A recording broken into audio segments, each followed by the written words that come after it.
Guys আজকের এই ভিডিওতে আপনাদেরকে দেখাবো এই যে প্রোফাইল হ্যাজ সাম ইস্যু এটা রিমুভ করবেন কিভাবে সেই সম্পূর্ণ প্রসেসটি আজকের এই ভিডিওতে দেখাবো।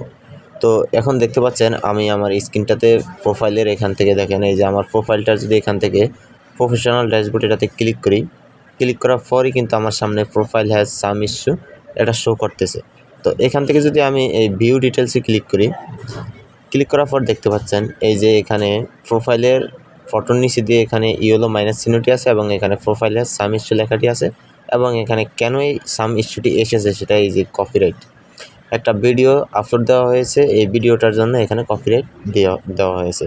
তো এখন এই কপিরাইট এই যে প্রোফাইল হ্যাজ সাম ইস্যু এটা হচ্ছে কি বর্তমানে সকলের ফোনেই আইডিতে বা পেজে চলে আসছে। এরকম হচ্ছে অনেকের যে পেজে সাম ইস্যু ছিল, পেজে ভিডিও আপলোড করা হয়েছে, পেজে প্রবলেম, তো এটা প্রোফাইলে দিয়ে দিচ্ছে কিন্তু পেজে দেয়নি।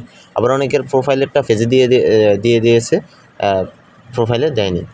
তো এটা বর্তমানে সবারই এই সমস্যাটা হচ্ছে। তো এটা কিভাবে সমাধান করবেন সেটাই আজকের এই ভিডিওতে দেখাবো। তো সেই জন্য এখান থেকে ব্যাগে চলে আসলাম। তো এখান থেকে আরেকবার যদি ব্যাগে আসি তাহলে এখান থেকে যদি একটু নিচের দিকে স্ক্রল করি তাহলে এখানে একটি অপশন পাবেন সাপোর্ট।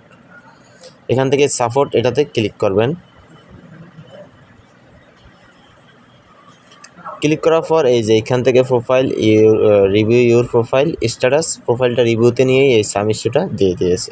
তো এখান থেকে আপনি করবেন কি যে রিপোর্ট এ টেকনিক্যাল প্রবলেম এটাতে ক্লিক করবেন। রিপোর্ট এ টেকনিক্যাল প্রবলেম এটাতে ক্লিক করার পর এখান থেকে একটু লোডিং নেবে। লোডিং নেওয়ার পর এরকম একটা পেজ চলে আসবে। তো এখান থেকে লেখাগুলো আপনি চাইলে পড়ে নিতে পারবেন, তো আমি পড়ে নিয়েছি আগে, তো দরকার নেই। এখান থেকে আপনি ইনক্লুড এটাতে ক্লিক করে দেবেন। তো এখান থেকে আমি ইনক্লুড এটাতে ক্লিক করে দিলাম। ক্লিক করার পর এরকম পেজ চলে আসবে। তো এখান থেকে আপনি নিচের দিকে স্ক্রল করবেন। স্ক্রল করার পর এখান থেকে আপনার প্রোফাইলের সমস্যা না পেজের সমস্যা সেটা আপনি এখান থেকে সিলেক্ট করবেন। তো আমার যেহেতু প্রোফাইলের সমস্যা, এই যে প্রোফাইলটা পেয়ে গেলাম, এখান থেকে প্রোফাইলের উপরে ক্লিক করলাম। ক্লিক করার পর এখান থেকে এই যে প্রথমে একটা অপশন আসছে ডিসক্রাইব ইউর ইস্যু, মানে ইস্যুটা কী নিয়ে হয়েছে, কি সমাধান চান সেটাই একটা ডিসক্রাইব দিতে হবে এখানে। আর এখানে একটি অপশন আছে আপলোড ফ্রম ফোন। এবার এখানে এই ডিসক্রাইব এটাতে আমি ডিসক্রাইব যে লেখাটা এখানে একটা পেস্ট করে দিলাম লেখাটা। তো এখানে আমি যে লেখাটি পেস্ট করে দিয়েছি এটা যদি আপনি আমার এই ভিডিওটি ফেসবুক থেকে দেখেন তাহলে আমার এই ভিডিওর কমেন্ট বক্সে পেয়ে যাবেন, আর ইউটিউব থেকে দেখলে এই ভিডিওর ডিসক্রিপশন বক্সে পেয়ে যাবেন। এই লেখাটা আমি এখানে পেস্ট করে দিব। তো তারপরে এবার এখান থেকে আপলোড ফ্রম ফোন এটাতে ক্লিক করে গ্যালারিতে চলে যাব, স্ক্রিনশটটি এখানে দিয়ে। তো আমি এই যে দেখতে পাচ্ছেন স্ক্রিনশটটি আমি এখানে দিয়ে দিয়েছি এবং এখানে একটি লেখা পেস্ট করে দিয়েছি। এবার এখান থেকে এই যে উপরে যেই সেন্ড একটি অপশন আছে, এই উপরে এই সেন্ড অপশন এটার উপরে একটা ক্লিক করে দিলাম।